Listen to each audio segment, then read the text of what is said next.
बहुत ही सत्कारयोग साथियों, ਅਸੀਂ ਹੁਣ ਵਿਗਿਆਨ ਭਵਨ 'ਚ ਬੈਠੇ ਹਾਂ। ਸਰਕਾਰ ਨਾਲ ਜਿਹੜੀ ਗੱਲਬਾਤ ਚੱਲਦੀ ਪਈ ਸੀਗੀ ਉਹਦੇ 'ਚ ਹੁਣ ਖਾਣੇ ਦੀ ਬ੍ਰੇਕ ਹੋਈ ਆ। ਹੁਣ ਤੱਕ ਗੱਲਬਾਤ ਦੇ ਵਿੱਚ ਸਰਕਾਰ ਜਿਹੜੀ ਅੱਗੇ ਨਹੀਂ ਵਧ ਰਹੀ ਗੀ, ਪਰ ਅੱਜ ਅਸੀਂ ਇੱਕ ਕੰਮ ਕਰਵਾਉਣ 'ਚ ਕਾਮਯਾਬ ਹੋਏ ਆ ਕਿ ਜਿਹੜੇ ਸਾਡੇ 70 ਦੇ ਕਰੀਬ ਕਿਸਾਨ ਸਾਡੇ ਸ਼ਹੀਦ ਹੋਏ ਸੰਘਰਸ਼ ਦੌਰਾਨ, ਜਿਨ੍ਹਾਂ ਦੇ 18-18 20-20 ਸਾਲ ਦੇ ਸਾਡੇ नौजवान भी आ जिन्हों के मापियां का घाटा पूरा नहीं किया जा सकता। अज असी सब तो पहला मीटिंग की शुरुआत उन्होंने शहीदों को श्रद्धांजलि दे के की आ, 2 मिनट का मौन धारण करके, और वो खेतीबाड़ी मंत्री तो उन्होंने भी खड़े होना पाया। इसका मतलब साफ आ कि केंद्र की सरकार के मंत्रियों ने जे शहीदों को साडे नाल श्रद्धांजलि दी है तो उन्होंने शहीद मान लिया, तो जे शहीद मान लिया तो वो शहीद किस चीज़ लिए होए आ? वो इस देश की मिट्टी बचाने के लिए शहीद होए आ, अपनियां जमीनां बचाने के लिए शहीद होए आ, अपनियां फसलां बचाने के लिए शहीद होया। तो फिर जिन्होंने शहीद मान रही आ, फिर उस लड़ाई को भी ठीक मन्ने, तो वो लड़ाई दीयां मंगां भी ठीक मन्ने, तो इन्हां खेती कानूनां नूं जिहड़ा हैगा वो रद्द करे। पर सरकार जिहड़ी आ वो हजे भी उन्हां गल्लां ते खड़ी आ कि असीं क्लॉज वाइज डिस्कशन करते हैं, ਜਿਹੜੇ ਮੁੱਦਿਆਂ ਤੋਂ ਤੁਹਾਨੂੰ ਜਿਹੜੀ ਹੈਗੀ ਸਮੱਸਿਆ ਹੈਗੀ ਅਸੀਂ ਢਾਹ ਦਿੰਦੇ ਆ। ਅਸੀਂ ਕਿਹਾ ਕਿ ਤੁਸੀਂ ਇੱਕ ਵੀ ਇੰਚ ਅੱਗੇ ਨਹੀਂ ਵਧ ਰਹੇਗੇ, ਔਰ ਅਸੀਂ ਬਿਲਕੁਲ ਉਹਨਾਂ ਮੰਗਾਂ ਤੇ ਖੜੇ ਆ ਕਿ ਇਹ ਕਾਨੂੰਨ ਰੱਦ ਕੀਤੇ ਜਾਣ। ਤਾਂ ਖੇਤੀਬਾੜੀ ਮੰਤਰੀ ਨਰਿੰਦਰ ਤੋਮਰ ਨੇ ਕਿਹਾ ਕਿ ਅਸੀਂ 10 ਕਦਮ ਅੱਗੇ ਵਧੀ ਆ ਸਰਕਾਰ, ਪਰ ਤੁਸੀਂ ਇੱਕ ਵੀ ਕਦਮ ਅੱਗੇ ਨਹੀਂ ਵਧ ਰਹੇਗੇ। ਅਸੀਂ ਕਿਹਾ ਕਿ ਅਸੀਂ ਅੱਗੇ ਵਧਣ ਜਾਂ ਪਿੱਛੇ ਹਟਣ ਦਾ ਮਾਮਲਾ ਨਹੀਂ, ਅਸੀਂ ਸ਼ੁਰੂ ਤੋਂ ਹੀ ਇੱਕੋ ਗੱਲ ਤੇ ਖੜੇ ਆ ਕਿ ਇਹ ਖੇਤੀ ਕਾਨੂੰਨ किसानों के विरोधी आ, लोगों को उजाड़न वाले आ, और कारपोरेट को गफ्फे बख्शण वाले आ। इस करके ये खेती कानून जोड़े आ वो रद्द किए जाने चाहिए। ये ना सौदा मंजूर आ, तो जोड़ा तुसी अल्टरनेटिव की गल करते हो, यदा अल्टरनेटिव कोई नहीं गा, सिर्फ रद्द ही करने ये कानून पैने है। और इस तो इलावा जोड़ा तुसी 22 फसलों का MSP डिकलेयर करते हो, पर खरीदते सिर्फ कणक ते झोना, वो 2 सूबे के उन्होंने 22 फसलों की जी खरीद को कानूनी गारंटी देनी होगी, और जोड़ा घट रेट देगा उन्होंने कानूनी अपराध बनाना पड़ेगा, ताकि इस देश के किसी भी कोने च किसान कुछ भी खरीद बीजे वह एक एक दाना जोड़ा है वो खरीदया जाए। तो हुण जी मीटिंग के ब्रेक हुई आ, पर सरकार का रवैया जोड़ा है वो पहला वाला ही आ। हुण ये देखते हैं खाने तो बाद जो दोबारा बैठांगे कि सरकार किस पासे तुरती हैगी आ। पर एक गल तय आ, जिवें कहंदे ने कि सरकारां दी दूरदृष्टि हुंदी आ, ये सरकार की दूरदृष्टि छड्डो, ये कोल दृष्टि ही नहीं हैगी।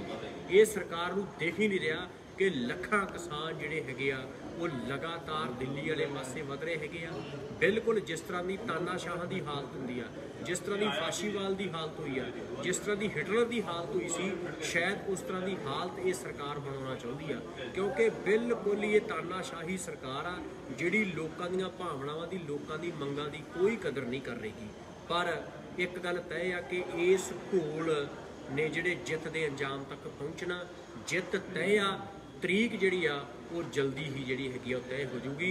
और इस तरह डटे रहो, जित के जिहड़ा हैगा इत्थों वापस जाना हैगा। मीटिंग की पूरी जिहड़ी जानकारी भी दूजे राउंड की बनया हैगा वो तुहानूं फिर देवांगे। फिलहाल तक सरकार एक भी कदम अगे जिहड़ी नहीं वध रही। रजिंदर जी, जे मैं गल करा सरकार का वतीरा किवें दा रिहा, अंदर गल करन दा लिहाज हुंदा वो किवें दा सी? देखो, सरकार का वतीरा तो शब्दों तो नहीं, उन्होंने स्टैंड तो जज करना चाहिए है, क्योंकि जो उन्होंने स्टैंड है स्टैंड बेहद माड़ा और किसान विरोधी है। जो असीं ये कहा कि मध्य प्रदेश किसानों की लुट हो रही है, बिहार च किसानों की लुट हो रही है, वो कहते मध्य प्रदेश ते बिहार के किसान तो साडे नाल हैगे आ, उत्थे तक कोई विरोध ही नहीं हो रहा। जो असीं कहा कि जिहड़े बिहार के पटना दे विच हज़ारां किसानां ने विरोध किया, तुसीं उन्हां दे लाठी चार्ज किया, उहनूं तुसीं की मनदे हो? तुसीं किद्दां कह रहे हो कि बिहार दे विच कोई विरोध नहीं हैगा गा?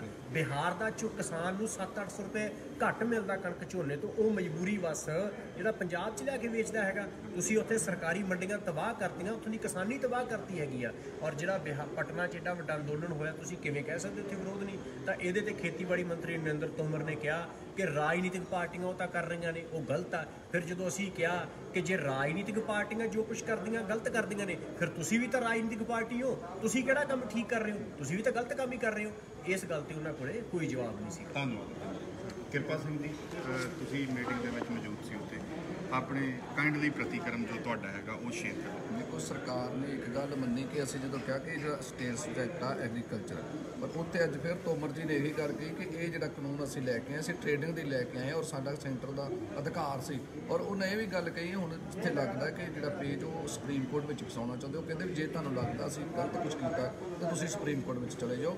ਇੱਥੇ ਸਰਕਾਰ ਦੀ ਮੈਂ ਕਹਿੰਦਾ ਜਿਹੜੀ ਅੱਜ ਦੀ ਮੀਟਿੰਗ ਹੈ ਉਹ ਸਾਡੀ ਮੈਨੂੰ ਤਕਰੀਬਨ ਜਿਹੜੀ ਲੱਗਦੀ ਕਿ ਬੇਸਿਕ ਹੀ ਰਹੂਗੀ ਪਿਛਲੀਆਂ ਮੀਟਿੰਗਾਂ ਨਾਲ, ਕਿਉਂਕਿ ਸਰਕਾਰ ਕੋਈ ਹੱਥ ਪੱਲਾ ਨਹੀਂ ਫੜਾ ਰਹੀ, ਪਰ ਅਸੀਂ ਫਿਰ ਵੀ ਉਹ ਉੱਥੇ ਆਪਣੀ ਜਦੋਜਹਿਦ ਜਾਰੀ ਹੈ ਸਾਡੀ ਅੰਦਰ ਮੀਟਿੰਗ ਦੇ ਵਿੱਚ। ਔਰ ਅਸੀਂ ਬਿਲਕੁਲ ਸਰਕਾਰ ਨੂੰ ਕਿਹਾ ਅਸੀਂ ਜਿੱਥੇ ਖੜੇ ਸੀ ਉੱਥੇ ਹੀ ਖੜੇ ਹਾਂ, ਤੁਸੀਂ ਇਹ ਜਲਦੀ ਤੋਂ ਜਲਦੀ ਕਾਨੂੰਨ ਰੱਦ ਕਰੋ, ਇਸ ਤੋਂ ਇਲਾਵਾ ਸਾਡੇ ਕੋਲ ਹੋਰ ਕੋਈ ਹੱਲ ਨਹੀਂ। ਕਿਰਪਾ ਸਿੰਘ ਜੀ, ਇੱਕ ਗੱਲ ਕਲੀਅਰ ਕਰ ਦਿਓ ਆਪਣੇ ਵਿਊਅਰਸ ਨੂੰ, ਜਿਹੜੇ ਲੋਕ ਦਿਲੋਂ ਸਾਡੇ ਨਾਲ ਇਸ ਕਿਸਾਨੀ ਦੇ ਸੰਘਰਸ਼ ਦੇ ਵਿੱਚ ਜੁੜੇ ਨੇ, ਕੀ ਅਸੀਂ ਇਹ ਕਾਨੂੰਨ ਰੱਦ ਕਰਾ ਕੇ ਵਾਪਸ ਜਾਵਾਂਗੇ ਕਿ ਸੋਧ ਕਰਾ ਕੇ ਜਾਵਾਂਗੇ? ਪਹਿਲਾਂ ਬਲਜੀਤ ਜੀ, ਮੈਂ ਉਹਨਾਂ ਸਾਰੇ ਲੋਕਾਂ ਦੇ ਸੰਯੁਕਤ ਮੋਰਚੇ ਵੱਲੋਂ ਉਹਨਾਂ ਨੂੰ ਸਲਾਮ ਕਰਨਾ ਕਿ ਇੰਨੀ ਠੰਡ ਦੇ ਵਿੱਚ ਉਹ ਇਸ ਮੋਰਚੇ ਨਾਲ ਜੁੜੇ ਹੋਏ ਨੇ।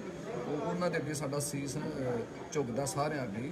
ਸੋ ਮੈਂ ਇਹ ਗੱਲ ਤਾਂ ਪੱਕੀ ਹੈ ਕਿ ਅਸੀਂ ਉੱਥੇ ਬਿੱਲ ਸਰਕਾਰ ਨੇ ਅੱਜ ਮੰਨਿਆ ਕਿ ਤੁਸੀਂ 1 ਇੰਚ ਵੀ ਨਹੀਂ ਉਸ ਦਾ ਪਿੱਛੇ ਹਟਿਆ, ਅਸੀਂ 2 ਕਿਲੋਮੀਟਰ ਪਿੱਛੇ ਹਟਿਆ, ਪਰ ਸਾਡੀ ਜਿਹੜੀ ਮੇਨ ਜਿਹੜੀ ਮੰਗ ਉਹ ਉਹੀ ਆ ਕਿ ਸਾਡੇ ਜਿਹੜੇ ਕਾਨੂੰਨ ਰੱਦ ਕੀਤੇ ਜਾਣ। ਜਿਹੜੀਆਂ ਦੂਸਰੀਆਂ ਸਰਦੀਆਂ ਉਹ 2 ਨੰਬਰ ਵਾਲੀਆਂ ਮੰਗਾਂ ਸੀ ਜਿਹੜੀਆਂ ਤੁਸੀਂ ਮੰਨੀਆਂ ਨੇ, ਸਾਡੀ ਮੇਨ ਮੰਗ ਜਿਹੜੀ ਉਹ ਇਹ ਹੈ ਕਿ 3 ਕਾਨੂੰਨ ਰੱਦ ਕੀਤੇ ਜਾਣ ਔਰ MSP ਤੇ ਕਾਨੂੰਨ ਬਣਾਇਆ ਜਾਵੇ। ਧੰਨਵਾਦ।